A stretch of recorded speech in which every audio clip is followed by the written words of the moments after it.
Hey, everybody. Welcome back. It's Word Balloon, the comic book conversation show. John Suntress here, along with our buddies. They're all represented. We're going to do a lovely Star Trek talk with, we got Mitch Halleck there from Terrificon. Good to see you, Mitch. Hey, Jen. And there's Francis as well, ready to discuss things. Yes. Of that nature. Okay, there we go. I was going to say, had us on the extreme shot. My Baby Yoda down. Francis, Baby Yoda, nice. The ratings go up. Wrong show.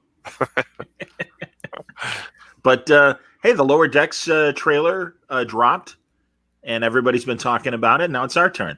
So, but also we have some other Trek news as well. Let's start with the other Trek news, because Franco took a field trip to upstate New York to Ticonderoga, Pencil Country, as we know. I did, yes. And you saw the thing? What's it called? It's called the Star Trek Museum, which surprised the hell out of me because I didn't know it was in Ticonderoga, New York. And we're driving by, and I'm like, hey, that says Star Trek Museum. And and it was. And I'm like, I'm going. So we were on a social distance vacation. So we were mostly by ourselves at a cabin in the middle of the woods. And except for this excursion into town that has nothing else in this town except for this museum. And it was kind of impressive, actually, because the guy who runs it or owns it used to he worked on the Next Generation show. I think he was a costume designer, and he was gifted or bequeathed when the original person passed away, who had the plans for the original Enterprise, and I think everybody who worked on the show got a set, on the set, got a set of plans or whatever, and this guy had accumulated all of them, and then he bequeathed them to this guy, and this guy built all the sets, and he took over like an old supermarket, and he built the sets out to scale. So he's got McCoy's office, McCoy's outer room. He's got the decks, the turbo lift deck. He's got engineering. He's got the rec room, and he's got Shatner's room or Kirk's room, and then he's got the bridge of the Enterprise. And from my understanding, because I always ask questions when I'm there, from my understanding, he's building the Next Generation sets because he bought the building next door now, and he's going to be expanding out and building the Next Generation sets. And he's got costumes and everything in there, some actual pieces and props and costumes from the shows, and it was pretty cool. So you'd look up and see like holes in the ceiling where they're still breaking stuff out and building stuff. But is that the guy that was filming his own Star Trek shows on YouTube or something years ago? I think Johnny texted me because I sent you a picture, and then you texted me and said that's where they filmed the fan films, right? Yeah. It was specifically the New Voyages. It was called New Voyages. Yeah, something like that. Yeah. It's not Vic Mangora or whatever the hell his name is. It's another guy, James Fram or whatever. And when he started his version, he was Kirk in the earlier ones, and then he ultimately hired a different guy to be Kirk. But those honestly, and I would say the same thing about Vic's. I know Vic's been Me Too'd subsequently, but both of those shows are excellent productions. They really not only have great sets, but they really even captured like the cinematic look of the original series. I mean, they really went into great detail to make them look good. And the stories are decent. They're like watching, I would say, high quality college productions of like, a stage play or something like that. They're amateurs, but they're like decent amateurs. And especially both shows, they would stunt cast. Sulu did one where it was an alternate universe and Sulu became like a warrior character or whatever. And Chekhov did one. Walter Koenig. No, are you sure that they did them there? Because did they get permission? Because when we were there, we were told that we could take a lot of pictures, as many pictures as you want, but that we couldn't do any video. So okay. I'm wondering if it was after hours or if they had to get permission to do those fan films or. Well, he built the sets, and I thought he once he got that supermarket space, he transported the sets to that location. The thing I heard was Paramount allowed him to do it as long as there's no money being exchanged. Well, yeah. So was there a cost to the museum, or is it free, Francis? No, it costs. It's like $20 to get in. Not bad. Yeah, which isn't bad. It's weird that they let him charge for that, but he couldn't charge to make the movies, though. But I guess this is you charge to take the tour, and you can take as many photos as you want, but you're told explicitly that you can't take any videos, but you can take as many photos as you want, and it's $20 a person, and they were actually scheduled in 2 weeks. They were actually scheduled to have Shatner there as a big. Q&A thing that they do there as well, but because of COVID and everything else, I think they've postponed that now to November. And I asked a lady, do quite a few people? She goes, yeah, quite a few people actually do show up in this like sleepy little one-horse town, and Shatner's been there a few times already. Because when we were taking the tour, we were in Kirk's bedroom, boudoir, as it were. And she said that's not the table that was there. See, there you go. The films were produced on the sets prior to the tours. There you go. So that answers that question. Yep. But while he was there, he broke his desk table.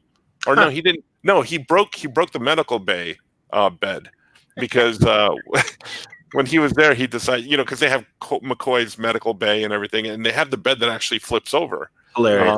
And they said when Shatner was there, he was letting people take pictures with him. So he jumped up on it with another guest that was there. And they took pictures, and the whole bottom where you stand on it just fell out. Oh. So they had to replace that.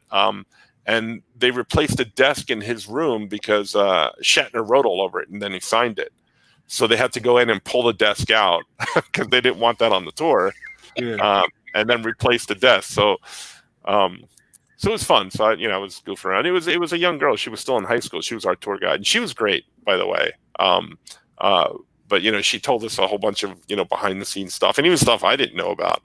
But it was cool to actually sit or stand on a transporter pad, and then be told that those big production lights that they use for filming and stuff like that, the lens that's in those, or the glass covering, those are the pads for the transporters. Oh. I had heard that. They were the original. Yeah. That's really cool. McCoy's, medical devices were basically salt and pepper shakers. Yep. I knew that. So, stuff like that. Some of that I knew, and the other stuff I didn't know. Like the one thing I didn't know, which was interesting, is the Federation flag is there, and she said, "Well, do you know what flag that is? It's derived off an actual flag that's used here on Earth." Yeah, I was out in space for a second, but it's the Cuban flag. Oh, I didn't know that. Interesting. Yeah, see, I didn't know that either. And, wow. And I'm like, well, why is it Cuban? And she goes, well, if you think about it, it makes a lot of sense. So then I'm starting to think, and I'm like, why is it the Cuban flag? I'm like, don't tell me, because I didn't want to know. I wanted to figure it out. But then too much time passed, and my brain was frying, and I'm like, why? Why is it the Cuban flag? And she goes, well, if you think about it, who produced the series? And it was Desi Liu, of course. Desi Liu. So Desi Arnaz was Cuban. So I got an idea for the flag, Lucy. We make it Cuban, please. But I think at that point, from what I understand, they were divorced at that point, and Desi got the money, and Lucille got the studio, but they were still friends. Yes. But to honor Desi, they used the Cuban flag as the Federation flag.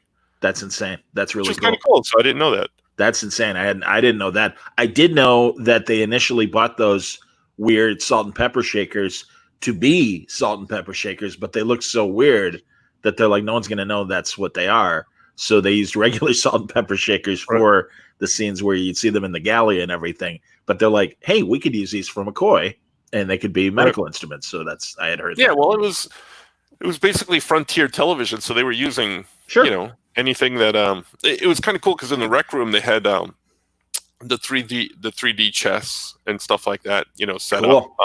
Cool. And they explained how like they didn't, nobody knew how to play it. Subsequently fans came up with rules after that. But they had and please don't write in and yell at me if I get this wrong, but they had like a 3D checker set. He was so enthralled by all of my wisdom that he dropped out. But they had a 3D checker set. I got assimilated for a minute. I was just all right. We don't care. He's telling a story. Shush. They had a 3D checker set that was actually that they would actually sell in toy stores. 3D checkers, very cool. And they bought it because it looked futuristic enough, so they would put stuff like that in there. But then one of the things that really kind of astounded me was in Kirk's medical bay, they had spray bottles and squeeze bottles, and they were filled with all different kinds of liquids. And they said that Gene Roddenberry had gone to the World's Fair the year that Star Trek started, and he saw the spray bottles. And he's like, oh, my God, this is the wave of the future. And he was so excited that he went out and he bought a whole bunch of them just to have on the Enterprise. And I'm like, okay. So the man was a telepath. He could tell the future. Johnny's losing it. I was going to say. That's interesting. I didn't know that. That's why Anthony Kylie, when they did the spray bottle and Konos, the killer. Right. I was like, really? That's Windex? That's how they killed him? Yep. Kevin Riley. I love Kevin Riley. He's like one of my favorite, like first season. What's he doing there? Characters and stuff. Died like a couple weeks ago. I was like, really? Really? Oh wow, I didn't know that. Yeah, or Mr. Kyle. I'm sorry. Oh no, I did see Mr. Kyle that passed away, the transporter operator. Yeah. Who's in Wrath of Khan as well. He's on. He's either on that ship or he's on Search for Spock ship. He had a goatee, right? Yeah. All right. Yeah, he was in one of those. Yeah, with Captain Tyrell, whatever ship that was. Okay, that's Khan. That's Khan. He's on that one. Yep. Yeah. Have you guys had either of you ever gone to Vegas for the Star Trek experience at the Vegas Hilton? Yeah, as a matter of fact, this morning on my walk, I put on my Star Trek experience shirt, which I found in the bottom of my closet the other day, and I'm like, oh, I'll wear this to work out.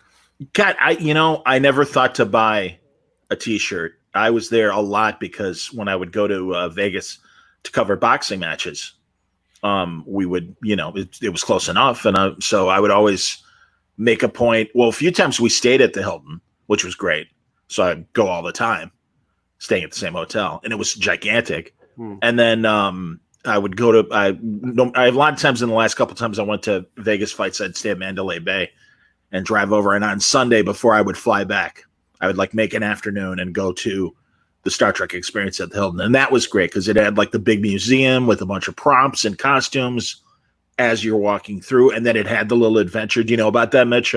Yeah, my buddy Dan would go there all the time. Did he? He'd get me Romulan ale. It was exactly. He'd bring it back home. Yeah, turn your teeth blue. And this is early Photoshop days, but you could get a portrait of whatever crew you wanted. And also like they had original series crew from the 60s and then the film years. But you could they would put you in the crew shot. And so I got the Deep Space Promenade. Is that the same thing? Yes. Okay. Yeah, that is. Yeah. Because when you were done with you had the ride that had the Next Generation bridge. Yeah. And the whole conceit of the ride was that either the Klingons or I think the Romulans, obviously, it was probably the Romulans, were trying to change the timeline, and someone in your group was an ancestor of Picard's. So they were trying to kill the ancestor, and therefore Picard wouldn't be born. Wow. And so then you're on you're like they transport you from the museum to the bridge of the Enterprise. You walk through the ship. You walk through the bridge. The bridge is life size. It was amazing, and it was huge. Ooh.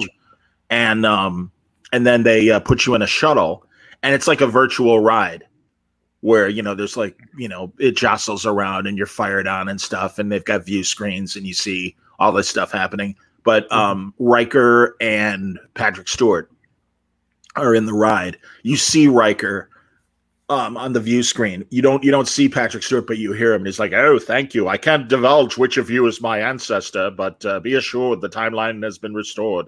We'll get you back to the at the time, the 20th century as soon as possible." But yeah, it was really funny. And then you end up in the promenade of Deep Space Nine, and they had a Quark's bar, which is fantastic, and you could eat there. Remember that? Yeah. And they had the Warp Core Breach. That was their big drink, which was like this rum punch that was served on dry ice, so it would smoke like a Warp Core Breach. Yeah. Nice. Patrick, I like that ride ran basically every 20 minutes, every 15, 20 minutes. So that means Picard really, he screwed around a lot and had a lot of ancestors spread out throughout the galaxy. Speaking of Picard, it's his birthday today. Is it today? Okay, that's cool. Wow. Yeah. Him and Harrison Ford. I always thought that was weird together. Two space guys. But I think he's younger than Ford. Films were produced. Yeah, we said that one. Was all right. Before. I went to Quark's once. I remember a burger and 2 beers cost $50 before. Yeah. Sure. Yeah, they were good. And like Star Tours at Disney World, absolutely. Yeah, did they shut it down because it was they sold off all the pieces on there or something like that? On the Vegas one or Star Tours? I remember that they shut. No, the Star Tours one was still going. Yeah. But no, it's gone. I mean, that's gone too. Oh no, I was just there in January. Star Wars. No. I'm saying Star Trek. Oh, yeah, the Star Trek one in Vegas was gone. But I thought I had heard that they were closing down Star Tours to focus on Galaxy's Edge and all that stuff. No, maybe I misheard that.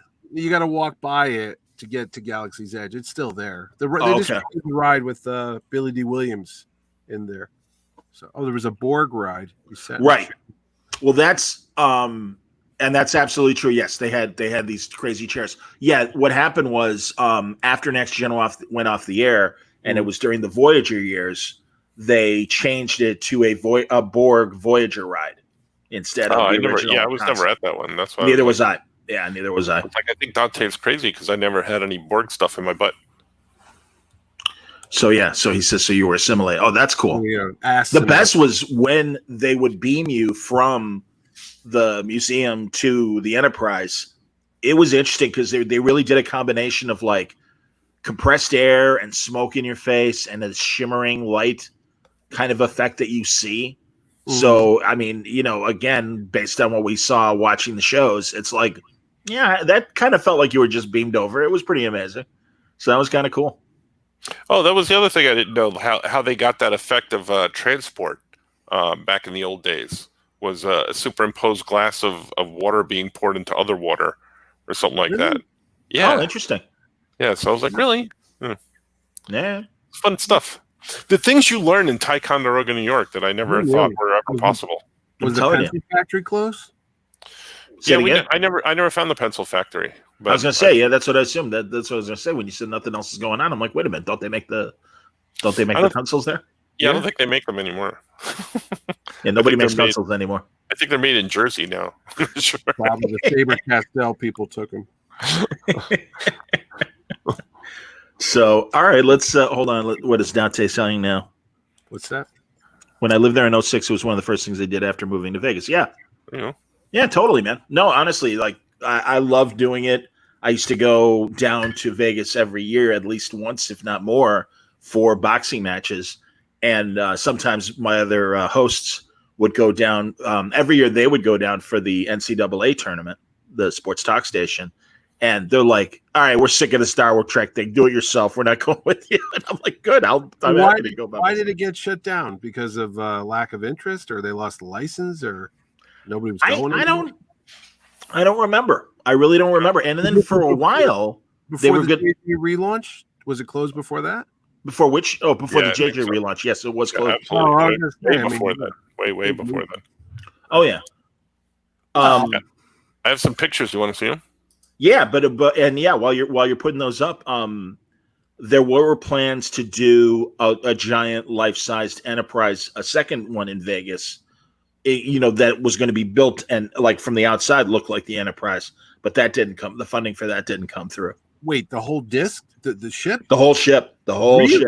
Yep, that's crazy. Yes, that would be huge. How big would that be? Like a football? I don't know. Yeah, I don't know. The scale. Well, they did the Millennium Falcon in Disney World, but that's not as big as the Enterprise. Right. That would. Well, that's why even the spaceship that they do in Picard, wasn't as big as the other ships, obviously, but it was pretty big. And I think it might have even been bigger than the Falcon. All right, so Franco, let's see here. Franco's got a photo. Nice. Yeah, so that's me in a Star Wars mask on the bridge of the Enterprise. They actually, the lady at the front wanted to charge me extra for wearing a Star Wars mask. Can you touch all this stuff, or they don't let you near that? All the dials and stuff? They really don't want you touching anything. Right. But, they had a whole bunch of stuff, like, it was pretty cool. But, I don't remember the ceiling of the Enterprise having... That's a great picture. What do you call it? Tile ceiling. But then the one thing they let you do was, because you were distanced enough, you were able to take your mask off and sit in the captain's chair. That's awesome. So that's me in the captain's chair. Did it feel too? Like, do you hear all the? Yeah, that's true. Yeah, did the background bridge stuff? They set off a red alert and everything. Oh, so really? It was all cool. Yeah, it was all good. Yeah. On YouTube there are like 10 nonstop hours of either the bridge or the warp core of Next Generation. So if you want like background sound to fall asleep with, like as opposed to like rain or waterfall or whatever. I've actually played those in my classroom. As I've had classes going on, I will play the sound of the Enterprise, and kids will come in and say, "What is that?" I'm like, "Just pretend you're in outer space. You're fine." Just pretend you're in outer space. Okay, Mr. All right, thanks, Mr. A. So yeah, it was pretty cool. They don't want you really touching any of the props or anything, but they let you sit in the chair, so it's kind of cool. So have we can get to the crux of what we wanted to talk about today, and that's the Lower Decks trailer. Did we all watch? Yes. All right. Well, Mitch, you're already like in gear because you were broadcasting earlier this morning, and I felt really bad that I was. I did. I felt I'm like pinging them, like, "Hey, watch this," and he was on the air talking about it. So tell me. Well, I wasn't talking about that. I was talking about summer movies, but then we led right into it as it came up inappropriately. I thought it reminded me a lot of what's the show from the Simpsons guy? Futurama. Sure. That's Simpsons guy. Sure. Yeah, it is Matt Groening, isn't it? Yeah. Is that all we're going to see? Is just that female and that goofy character there? That I don't know. No way. No. You think there's going to be a whole crew? Because I was like, if it's just going to be those two, I was like, again, you don't want to be negative, but as soon as it started, I was like, there's not going to be more. I thought we were going to see, I don't know. I'm expecting more from it already. 30-second promo. I wanted a whole show. Oh, now I can't picture that going on forever. So you saw the trailer you saw was only 30 seconds long? Yeah. How long did you see one? I saw the one you sent me. I mean, it wasn't that long. 2 minutes. Was it 2 minutes? Yeah. Well, and it just showed them walking around. Oh, look, there's the good crew, doing all the missions, and the guy had his shirt ripped off, and he goes, "Here we are," and they showed the map, and they're right. Like, or maybe the link Franco was yours like 2 minutes, or was it 30? Yeah, it was. I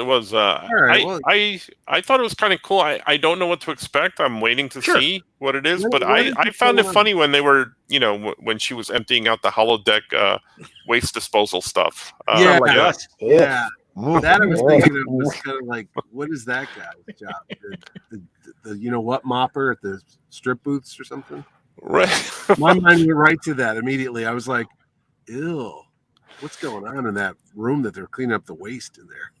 Well, you got to think waste disposal. Yeah, you got to think on a ship the size of the Enterprise. Or what ship are they on? I forgot what ship they're on. I can't remember the name of it right off the bat, but it's it's certainly TNG era or really. They showed Star Trek Picard era when Picard was still in Starfleet. I mean, they look like the Starfleet uniforms. Right. Yeah, they had the uniform that Raffi and Picard are wearing. I began with this C. I'll look it up. I'll look it up. But I've always wondered what happens, because you're always watching the main action with Picard or Riker or something like that, but you don't know what's happening with the waste disposal units in the back end of the ship and stuff. Do you just push a button and send them out into space? What do you do with them? They had that one episode on Next Generation because I remember we would watch that and talk about it in the art studio, and we joked about the third shift. It's like you had the main crew, the day shift, then you had the evening, then you had the overnight crew, And those would be the people that would adjust the chairs. So when Picard and everybody came in the morning, they'd sit down and like, oh, who was sitting in my seat? And they'd have to go fix it all. Or there's like a coffee cup left on the counter or something, like, oh, for God's sake, the overnight crew hasn't cleaned up again. Jesus, And Data was there it is, Cerritos. Cerritos. Or Cerritos. I don't know. So well, they say it. So I've heard people pronounce it Cerritos. So Klingon. Exactly. Klingon because they're in Saram wrap. Klingon. It depends on what part of the universe you're from. It's like Krypton. Exactly, Krypton. Marlon Brando dialect. No, but we always said, what about the third shift? And that looks like this crew. What was that episode, John? You know what I'm talking about. I know exactly what you're talking about, and I think it was called Lower Decks as well. Because Data was the guy on, because he's a robot, so he didn't sleep, so he was there all night, and the other crew came aboard. Well, actually, I was thinking of the one where they focus on the junior officers. Yeah, and there's that one Bajoran officer that dies because she's training for a secret mission, and she's like Worf's protege. Oh yeah, okay, yeah. And then there's the kid who keeps trying to impress Riker. And Riker's just like, I don't have time for your crap. The guy's trying way too hard. And then there was a Vulcan junior officer that I believe Data and Geordi were working with. I mean, it was all leading up to this secret mission that they were going to send the Bajoran to. Mm-hmm. And then she ends up dying. But yeah, no, I mean, I think the premise is a great idea. Now, again, I am the king of being negative about new Star Trek. I will not deny that. I thought it looked funny. I have no people are like, well, do we need this? We've got the Orville. And it's like, shut up. I mean, seriously, that's fine. Whatever, if that's your opinion. I'm like, well, you know what? I mean, being animated kind of put me in the mood for it to be silly. I agree. Rather than a live action Orville show, which I still dislike a lot. Really? But yeah. Is that crazy, Mitch? He doesn't like the Orville. I like the Orville. I like it better than Picard. That's for sure. I do too. And I think it's not a high standard to leap to there. No, the first season was okay, and I was still rooting for the Orville. I thought the second season was amazing. Oh, when they had an invasion, that big battle. Everything. Yeah. No, what was Lucas had a thing with the guys from Robot Chicken. And it was going to be called Star Wars Detours. And from what I gather, they actually filmed a lot of them, completed episodes, but then Disney bought Fox and shelved that whole thing. But it was all like the wacky adventures that go off screen. Like, here's the Emperor's guy that makes his cloaks and stuff like that. So I'm hoping the show doesn't just become a collection of little gags and there's actually like a story. Because I'm like, if it's going to be little, haha, look, there's the turbo lift's not working today. And, it's going somewhere, right? It's just not a little. Yeah, but in a defense, I think like the turbo lift's not working that day. They could build a whole episode with that. Well, they did on the other show. Mike McMahon is the showrunner, and he comes from Rick and Morty. Oh, and is so he's the creator of the show, and I have a good feeling about it. Jerry O'Connell is part of the voice cast of name actors that we know. Oh, nice. Maybe his wife's going to be number one, so he got a gig out of that. What's his wife's name? Rebecca Romaine. Yeah, she's number one on the. I didn't know they were together. That's hilarious. Yeah, no, that they've been married for years. Yeah, they got a couple kids. Did not know that. That's awesome. And Brad's right. The design style is very Rick and Morty. I thought the trailer looked great. No, I do think it is like. I do think there'll be a plot. I don't think it's going to be Robot Chickeny in that way. Yeah, that's my little concern. I was like, oh. Now, was this in you know all this stuff, John? Was this in production way before, the season 3 for Discovery? Did they? Oh yeah, little whole thing like we're going to do, Captain Pike. We're going to do Discovery, the short treks and everything. Yeah, I think the short treks came first, but this has been in development for at least 2 years. Here, I do have the wiki page. On one screen. Let's see when it was created. And John, am I mistaken, or is there another cartoon Trek show? Aren't the Benson sisters that you talk to quite often? Aren't they involved with one of them? Yeah. Yes. It's the title hasn't been announced. There are rumors for the other show. The rumors are that it's called Star Trek Prodigy, and it's about kids that find a starship and are able to hack into it and operate it and go off into deep space. Like Johnny Quest in space, I guess. I don't know. But that's a serious tone one. It's not a cart. It's not going to be. Well, I don't know. Well, I think it's going to try to be YA dramatic, but but it's definitely it was made for Nickelodeon originally. I don't know if it's still going to be on Nickelodeon or not. I mean, that's still part of CBS's and Viacom's TV family. But yeah, and yes, Julie and Shauna Benson were among the writers on the first season. Has there been any hint? I thought Jordy was on that cartoon for a minute there when Lower Decks, when the guy had the little apparatus on his head. Oh, I was like, get LeVar Burton to do the voiceover. I mean, that way you can connect it all. That's funny. But there's not going to be any.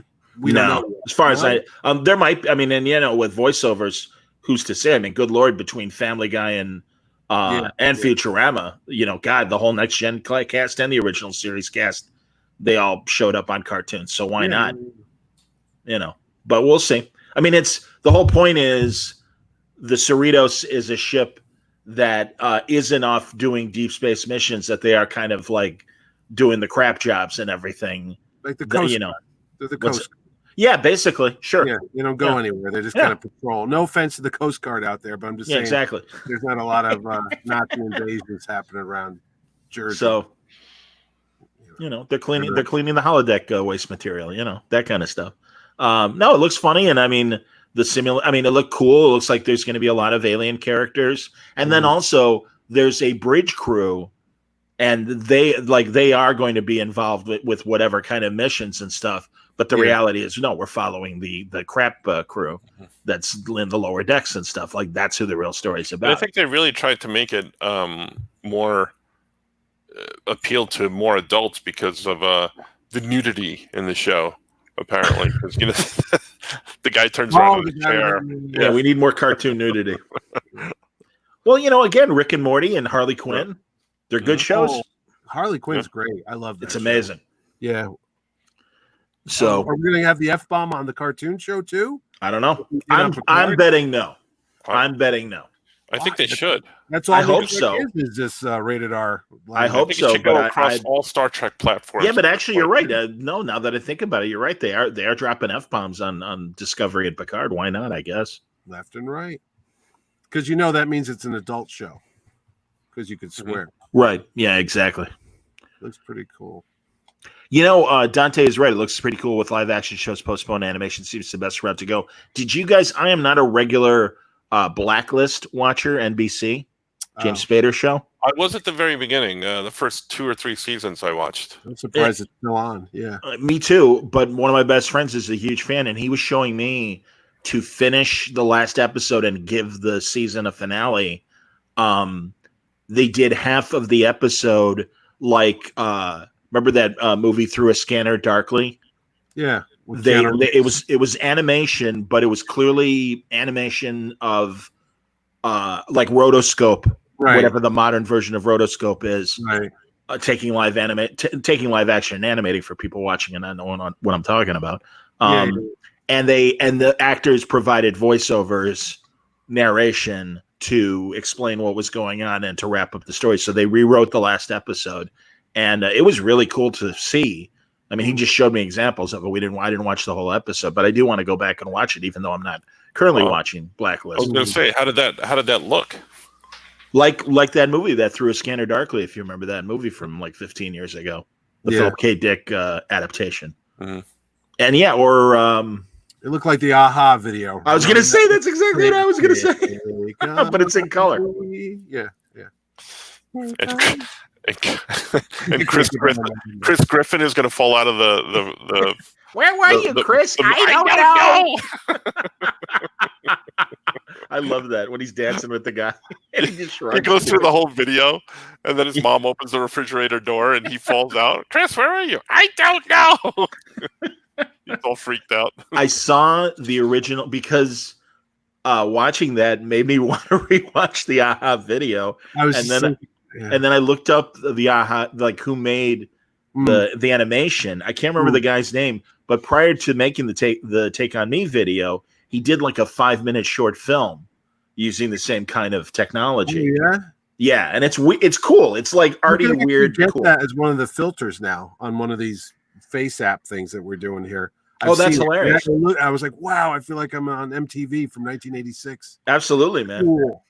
Well, when we talk about the first episode, when the first episode of Lower Decks drops, we should do that filter for the three of us as we talk about it. I'm actually on a Muppets tribute, and the guy said the whole show we're going to be Muppet faces. I'm like, really? Just our voice. You can do an app of Muppets? I had no idea. I was joking about it. He's like, oh, we're going to do a salute to the Muppets. I go, oh, we should get puppets and do the whole show. He goes, oh, wait, you could do that. I'm like, really? He goes, what they do is just take a shot of the background behind me. I'm not in it. And then I talk, and then this little tiny puppet in your mouth moves with it. I'm like, hilarious. I guess you could do anything. That's fantastic. No, but at least they didn't do claymation like one of those old banking Rass and banking or Rankin Bass. Yeah. That's how they should have ended the Blacklist. You should have just had that little puppet. I want to be a dentist. I was born the day that Rudolph premiered.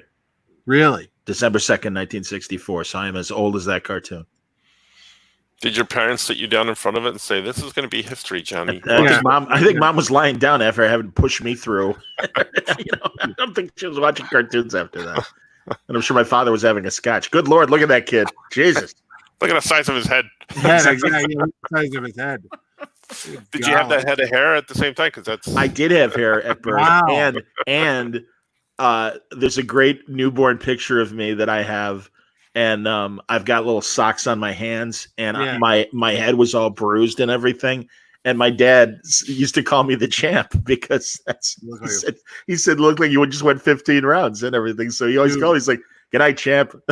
Okay, my son looked like a Klingon when he was born, because what happens is the skull's not formed yet. Because there's like this weird skull thing. Yeah. When they're coming through the birth canal, when they popped out, he had like a peanut head. I have a photo of it, and they quickly put that cap on him. And I'm thinking, oh my God, he's a Klingon. Look, he's like Worf or something, And they don't tell you that stuff when they're Chuck, father. I am here, father. And I just put the baby down, and they took the afterbirth, and I screamed up into the heavens like when they die. Nice. That's beautiful. Klingon Lion King. Visual thing going on there. That's outstanding. That's fantastic. That's the only Trek news you have is the cartoon? I'll look on StarTrek.com. I knew it was going to be a shorty. Because it's only not Picard. Well, yeah. What is up with Picard season 2? Obviously, I had Mark Bernardin. It's a shame that we are doing this live, because I would have I could have edited in what Mark was willing to say about season 2, because I asked him. He's a story guy on there now. He's a writer. He's a producer writer on the new show, and I'm like, there's a lot of unanswered questions. Yeah. And he said, well, all I can tell you is, and I said too, I go, Patrick Stewart said it really was going to be a 3-season story or whatever. And he said, well, all I can say is this, ... And he just went on this whole thing about like Picard facing his own mortality, although as we know now he's robot Picard. He gave a very allegorical answer. So he really didn't continue. But I did hear somebody posted Q should show up on the last episode. I go, they've been listening to our show, because we said the same thing, that Q has to show up the very last 5 minutes of this whole thing and wraps up and go, it was just part of the test, and snaps his fingers. Or time to die. Yeah, or whatever. Isn't John Delancey, didn't he pass away? No, he's still with us. Is he? Yeah. Odo died, which broke my heart when Odo died. Yeah. That really sucked. He was so funny. He was also just what he was doing at cons. He would draw sketches. On 2016, we had him as a guest. Did you really? That's awesome. Yeah, I know he would do sketches of a bucket, like Odo's bucket, and then it would have a thought bubble over the bucket, and it would say like, "Hi, John," and then he would sign it and stuff. So Odo was thinking about you or whatever. I'll send you the link, because we did a panel with him and Tony Todd. We did a Deep Space Nine. Oh wow, I love Tony. Man, just talked about working on Deep Space Nine together. Tony Todd, in both as Jake and as Kern, but as Jake, the most beautiful and saddest Deep Space Nine episode. Good Lord. Yeah. I cry every time. Did you know that Rene Auberjonois was Spider-Man on the record album? I did not. Oh, those old Power Records Spider-Man? It's the one that's got the John Romita cover. It's all white and Spider-Man's on the Oh, cover. right, yeah. And he meets Doctor Strange on it. It came out like in '73. I actually got it here somewhere. But so it's not a Power record. It's a different record. I don't think it's Power Records. I think it was a different brand. It's called the Rock Comic. You can get it on iTunes. It's like 30 minutes long. But he was Peter Parker, aka Spider-Man. And I asked him about that. He goes, dude, I don't remember. It was like a day job. You got a script. You went down to the recording studio. You read the script and you left. And that was the end of it. So much for meaning a lot. But like Bill Murray, as we all know, was the Human Torch. Human Torch. Yeah. But Rene Auberjonois had the best stories ever because did you ever hear how Stan Lee was on Carnegie Hall when they did a night in Marvel? Go on. Stan Lee, Roy Thomas, and they were going to do this big hoity-toity, society meets comic pop culture thing, and it was a disaster. But they had amazing people on the guest list. Tom Wolfe, the author, was there. Wow. Stuff. Rene Auberjonois was one of the people on stage, and they were reading Stan Lee dialogue as if it was like Shakespeare. And it was supposed to be all these people in the audience were going to be overwhelmed by it, but it just got trashed by every critic in town about how bad this thing was. What year was that? I'm going to say 1971 or 72. It's Marvel goes to Carnegie Hall. There's even like posters of Spider-Man standing outside of Broadway or something like that. But hilarious. Oh, it was tremendously bad, Renee. Yeah, comic books have not had a intermission came and half the audience had left. They were just like, get me the hell out of this thing. And they spent money on it too. Like they hired all these actors and writers to do it. What are you gonna do? The only similar story like that I know, and I might have said it before on the show, but Jonathan Frakes down at FXCon, Brother Bear's show, was telling us that when he was a young actor, he would do public appearances as Captain America. Captain America, right? You heard that. Yeah. And he there was a Blood, Sweat, and Tears concert from the mid '70s at Madison Square Garden. Mm-hmm. And it was in the middle of the summer, and it was just roasting hot, over 90 degrees or whatever. And they were backstage, and as part of, bands would have riders of, various things, and to make sure that the arena read the whole thing, they'd have goofy stuff in there too, like the famous story about Van Halen, no brown M&Ms, all that stuff. Yeah. So on Blood, Sweat, and Tears rider, it was, we want Marvel superheroes in the green room with us. And it was Frakes as Captain America, and then he didn't know the actor, but a guy dressed as Spider-Man. Mm-hmm. And and they were totally in their costumes along with the masks and stuff, but it was so hot that the band felt bad, and they told them, hey, you can take your masks off. Spider-Man remained in character, never took his mask off, and was sucking on beers through his mask like a pacifier or whatever. Nice. We're like, that is a fantastic non-Star Trek story. I wonder if that breaks on the cover of, there's I think a Marvel team-up issue that has 2 live actors on the cover of the book. It's Captain America and Spider-Man. I wonder if that's Frakes. I gotta go look. I don't know. That's interesting. Yeah. Yeah. It was one of those, like, way before variant covers. They actually did, real actor. Oh, sure. Costumes. So, well, you guys are 78, 76. I don't know when he was doing this, but it was definitely late 70s. He said it was definitely late 70s. I'll go find it somewhere. Yeah, but there is definitely a cover with an actor dressed as Captain America. That reminds me of, for DC, the water show that they used to do. Oh, the water ski. Six Flags or something like that, right? Yeah. SeaWorld. It wasn't. Yeah, it was either SeaWorld. I wasn't sure if it was an East Coast thing or if it was SeaWorld.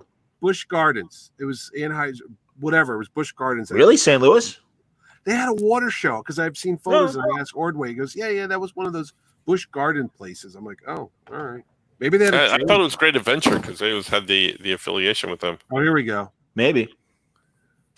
Bill Sienkiewicz was Spider-Man for the San Diego Comic-Con. Jim Shooter. I didn't know that. I'm supposed to be talking to Bill soon. I'm going to have to ask him about that. Cool. Yeah. So there you go. We're learning everything here. But no. Back to what I asked you, no new Trek news other than Gates McFadden wouldn't deny or confirm that she's going to be in season 2 of Picard, but everyone believes she probably will. And obviously more cameos, and of course Guinan is coming back. We know that. He invited her. I'm really looking forward to the new Pike series. I want I want that one to hurry up and be done. Yeah, but I mean, that's the thing. It's like, good Lord, they're they're not going to probably start shooting until next year. Although I keep hearing that one studio is going to open before the end of the year. Well, they started filming Jurassic Park 3 or Jurassic World last week. I saw that. Really? Where? You know that New Zealand has granted like 3 or 4 sets access to them. Okay. Yeah, they have like 0 cases right now. The only place in the world right now. Yeah, because even it's so weird. I was literally talking to Nicholas Scott on a video chat a couple weeks ago, and within days of us talking, they had the outbreak in Melbourne in a couple assisted living facilities and stuff. Yep. So bummer. But yeah, I don't know. It's gonna be. I'm curious to see if more original animation productions start because you can do it. Obviously, yeah. I don't know. There was a Ready Room I saw on YouTube the other day. Thank you. I was going to mention that. Yeah. I did. Did you guys watch it or no? No. Okay. I saw it was on, and I was like, "Oh, that's cool." I guess it was one like Zoom meeting things. They're all home, and they had well, at least the one I saw, and I only watched the 2/3 of it. Yeah. They had the production designer guy who, and he did a tour because they had shot it before COVID of Rios's ship, Crystal Ball's Rios, and then the middle segment was Will Wheaton talking to Patrick Stewart, via Zoom, and it was it was good. I mean, if you're a Star Trek fan, I'd say watch it. Especially right now, when good Lord, I'm watching. Before we started, I was watching Deep Space Nine. They got the back half of season 7, the Dominion War climax. They're showing that all day. You're right there, Johnny. Yeah, I'm burping. I'm sorry. Okay, I had no. The alien was going to burst out of your chest. Yeah. It could happen. Get the crew from the lower decks to clean it up, please. It's true. Yeah, exactly. So, and I got my bicycle. I'm very excited. I was riding my bicycle this weekend. Oh, nice. I am so happy because I am a fat man. It's the truth. Well, Franco and I in our Speedos right now. Hey, you're both slimmer than I, Gunga. Don't even get since January, I've lost 40 pounds. Really? I had a boy. That's awesome. Yeah, I was doing good until like 2 weeks ago. Then I started eating again. I was like, there's nothing to do for the next year. So I'm gonna be like the guy from season 2 of Next Gen, the fat guy that plays Data in Stratagem or whatever. The real arrogant guy. I remember that guy. Yeah. Mr. Data. Interesting game. Yeah. Dr. Pulaski. Now I gotta say, as we're talking Trek, I always think, and don't get me wrong, I prefer Dr. Crusher, but Dr. Pulaski always gets a raw deal. I think she's like one of those hated characters, and it's like, first of all, she's there to be hated, and disagree with the captain. And I love Diana Muldaur, and I mean, again, she was on the original series twice. Wasn't she different characters? Yeah, 2 different characters, but wasn't she on like an episode of? I forget what show. It might She's be a regular on LA Law, of course. Yeah. Did she fall down an elevator shaft? That's how her character died. Yes. Wow, yes. Really? I was like, really? That's these elevator doors open. It's to an empty shaft, and she thinks that the elevator's there, and she steps off and dies. And I remember watching that and going, "Wow, like Pulaski just can't catch a break in any series she's in." It cracked me up. So, but yeah, I mean, and also you guys have seen Chaos on the Bridge, right? That great documentary about all the nutty behind the scenes stuff that was happening with Next Generation. No, I haven't seen it. I've seen so many things I don't even know. So worth watching, guys, because called Chaos on the Bridge. Chaos on the Bridge. Amazon Prime thing. Is that what it was? It's originally it was made for Epix. It's been on Amazon Prime. It's been on Netflix. I think I have seen it on there. Yeah, is that what about Roddenberry? It's like little animated stuff. Yep. Yeah. And they talk about how he wanted to do his own vision, keep him off the set because he's crazy and that whole bit. Yeah, he was kind of losing it at the end. I guess not really all there. And also Maurice Hurley, who was kind of the showrunner for the first 2 years. He's the guy. He's the guy who fired Gates McFadden because she's just like, I come from the theater, and it's a little more like inclusive in terms of, hey, if the grip has a good idea, we use it. And so she'd be like, well, I think we ought to do whatever. And it's like, hey, you're an actor. Shut up. And so they just fired her, and they brought in Diana Muldaur that year. I didn't realize that's why she wasn't there. Yeah, she was fired. Yeah. Oh well. And then the cast didn't gel with Diana Muldaur apparently. And yeah, they're like, look, bring her back. This is ridiculous. So they brought her back. Nice. There you go. Not a well-oiled machine like you would think. I guess. I haven't read any newer Trek paperbacks or anything. I usually do, but it's been a while since I've read it. Although, I was going to say, Star Trek Year 5, the IDW series about the original series, is very good. Excellent series. And Jackson Lansing is the writer, the principal writer on it, and it's very, very good, very authentic, and it's cool, like what they set up to be the final year, and kind of explaining why they all kind of split up when you see them in the original, the first movie in motion picture and everything. So what's sad? Right at my fingertips. Nice. Sad. That's sad. That's how I'm 54 years old now, and we're talking about this, and I'm like, wait a minute. I just was listening to this the other day. I found it when I was cleaning up. Look at that thing. So is that a collection of the Power story? Is this 1975? And it has several different adventures, right? Yeah. Rattle them off. Is that Neil Adams art? I bet it's Continuity Studio art. Yeah, right. They did a lot of that stuff. Yeah. I don't know here if we recall the Crier and the Emptiness. Nice. That rings a bell. Oh, it's a two-sided story. Oh, well, it's a long record. Man. But, all right, so play it and make an MP3 of it and send it to us. Why, you never read this or heard this? No.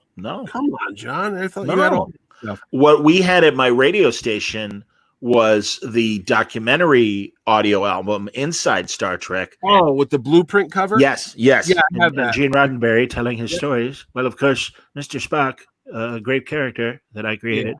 Leonard Nimoy has a lot of thoughts on Mr. Spock. So there's a guy. Did you ever hear Inglorious Trexperts? No. It's Mark Altman, Rob Burnett's co-collaborator on Free Enterprise. He hosts it, and there's a guy, Darren Dockerman, who imitates Roddenberry all the time. And they even did an episode where they postulated what season 4 of Star Trek would have been. And Dockerman the entire time is they're peppering him with questions, and he's Roddenberry. Nurse Chapel was going to have a bigger role in season 4. That documentary is not a very flattering portrayal of Gene Roddenberry. That when you were talking about the Trek one, the Crisis one. Oh no, absolutely. Yes, on the bridge. No, absolutely not. No, he was on booze and pills and taking a lot of drugs and going back to the desert. And I was like, what's going on here? And he was really starting to lose it towards the end. They had those. They had those. There's several episodes that they have extended cuts of the episode that are longer than an hour, and they were 70 minutes long or whatever. And there's like a whole DVD set of them. And there were original series. Oh, and there were more examples of that, of more episodes. But Roddenberry literally took the film and cut them into souvenir keychains that would have a piece of like celluloid in them, so you hold it to the light. No, look, there's Kirk and Spock or whatever. And he would sell those and stuff. Cause man, they merchandised like whatever they could. And especially in the 70s, there was a lot of rinky dink stuff like that they were selling. I met him in the 70s, and he would go to any college campus. My mom saw him. It was like $2 to get in. And he was at the local college in New Haven, and he was selling stuff just like you said there, like, they had the blooper reel and they had photographs. And it was like a one-man con, like before we had big cons. Sure. And then I saw him up at the Hartford Civic Center, and it was 3,000 people, and it was more people, but it was all like a big flea market. And he was there. He wasn't charging for autographs, though. He'd sign everything, but he had so much merch around him. It was Lincoln Productions, right? That's right. Yep. Was his company, and he was selling stuff. Like they had tribbles. I remember they had little puff balls. They were calling them tribbles. They were selling that, and black and white photos of Dr. McCoy. Now, but didn't CBS or Paramount own all that license, or they didn't care? They just let him do whatever because I'm assuming they didn't care and they let him do it. It looked like Neil Adams. You know when Neil Adams is at my show, and Franco knows that, and he's got the 45 tables of stuff. That's what Gene Roddenberry's table looked like. He was in the middle, and there was this photographs and books Merch. everywhere, and he was a It was interesting on the Star Trek tour that I took. Yeah. We in Kirk's boudoir again. There was one piece of paraphernalia in the thing that was authentic, and it was this little golden box that was behind him. I don't know if that was the actual piece or something else, but anyway, the golden box. He said if you watch the first episode, you could see, or the first season, you could see the way his bedroom is set up, and you can see everything that's in there, and this little golden box is there. And then in the second season, it's not there. And the reason for that was because the head of Shatner's fan club was coming down to see him, and he kind of panicked because he didn't have a gift for her. So he took the piece off the set. He took this little box his prop and gave it to her. So it was missing in subsequent seasons. That's awesome. I was wondering if that was the box where the Tholian web, where they think he's dead and they play the tape. If you're watching this, I'll assume I'm dead. Bones, Spock, I need you to work together. You know, I love. Well, there was also in his bedroom. There was something about the mirror universe. Oh yeah, the mirror that they're looking in. They would turn it upside down, so that's how you knew you were in the mirror universe. But then in subsequent seasons, they forgot to turn it around again. So there's this whole theory about, is this the evil universe? That we're in right now and stuff like that. So yeah, that was kind of fun. Did you know that they wanted to do for Enterprise, I believe? I think it was Enterprise. Yeah. He was going to be the bad guy, and that he was going to be Tiberius. He was going to be Mira Kirk. Yes, because or I heard Gary 7 at one point too. Remember I didn't know. Like Gary 7 was going to be that. You just saw him in the shadows. He was like in the background. They never really resolved that storyline. But I heard it was going to be evil Kirk from Mirror Universe, and then at one point I heard it was going to be the same people that Gary 7. Remember, I texted you last week because I was having a big fight with a friend of mine. He's like, the original Trek never left the Milky Way galaxy. Right. And all the story, the Klingon, Beta, the Bajor, everything. Yeah, it's all the galaxy. It's all our galaxy. Really? I thought they'd go into other ones. He goes, no, they never left the Milky Way. I'm like, I did not know. Yeah, there was just that one where they were going to go through the barrier. It was they were the Kelvin. It wasn't Kelvin because that's the Star Trek V. Remember, he's like the center of the galaxy can't be reached. And also, but there was an original series episode where a group of aliens take over the ship. Yeah, and I forget the actor. You know him. He's been in a million Twilight Zones and a bunch of 50s and 60s TV and film. He was like the leader of them. And they were going to the Andromeda galaxy, I believe. Oh, okay. And stuff. But and there are always references in the entire galaxy. We have to do blah blah blah. So, yes, they are. Yes, Mark Altman's 50-Year Mission, Volume 1 and Volume 2 are awesome audiobooks with different readers for different Star Trek actors and creatives. Agreed. Great reads. He is on a tear. He and his co-author, Altman. They've done them for Buffy and Angel. They did one for James Bond. They used to do all the Cinema Fantastics. Him and Mark Burnett would do them. I have Rob, I collect them. They would do all the episode guides every season for Deep Space Nine. But these books, if you haven't read them, they're these oral histories where they interviewed everybody. Mm-hmm. And I mean, and not just about the shows, but even the movies that didn't happen or that period in the 70s before the motion picture. Where Roddenberry had an office and Shatner was making a movie on the Paramount lot, and he's walking around and all of a sudden he stumbles on Roddenberry's office and there's Gene and he's writing a Star Trek movie. And this is 1974, all this crap. So wasn't that Genesis 2 or something they were calling it? Well, those were the two Roddenberry TV pilots. There was Genesis 2, or there was Genesis. Yeah, maybe it was called Genesis 2. Yeah. And then there was another one called Planet Earth or something. And essentially it was the same story done twice. One was with John Saxon. That's it. John Saxon. Yeah. And also, as I understand it, I never really watched Andromeda, but I think Andromeda took a lot of plot points from those. Well, that was a Roddenberry production, wasn't it? Right. Yes. But I'm saying, that they that was with later that was a series with Kevin Sorbo, right? Yeah, Hercules. Yeah, Hercules. Right. Yeah. So you got me watching all these old YouTube videos, like the making of the Star Trek the motion picture, and they'll have all these outtakes and all these deleted scenes and stuff. But the backstory behind that movie is crazy. Why they got what was his name? Don Weiss? Is that the director's name? Robert Weiss. Robert Weiss. They're like, well, how did this guy? Robert Wise, excuse me. It's Robert Wise. Get the job He- when he had no experience, but famous guy. He did The Day the Earth Stood Still, and he did The Sound of Music. Yeah. I always say he's the best old school Hollywood director that nobody ever talks about, and he could make any kind of movie, from The Sound of Music to Star Trek to The Day the Earth Stood Still to my favorite boxing movie, The Setup. And he was Orson Welles' film editor for both Kane and for Magnificent Ambersons as well.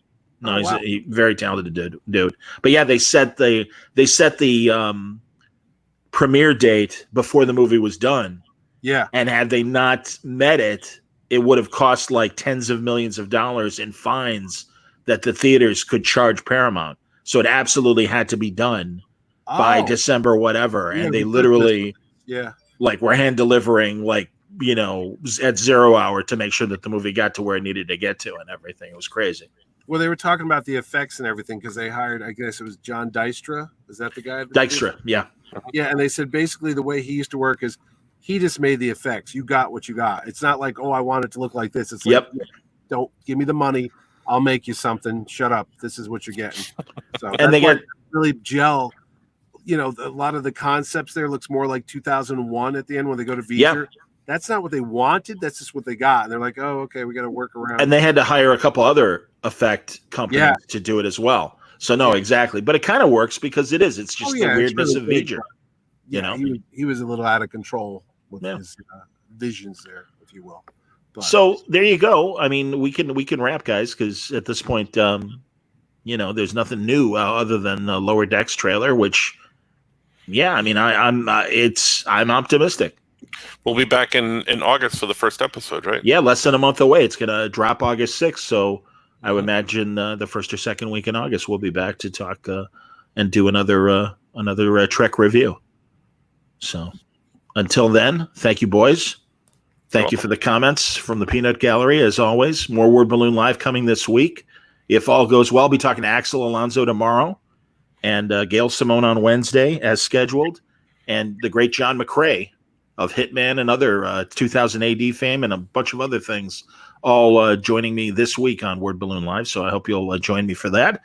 Until then, as I always say, stay safe, stay happy, stay healthy.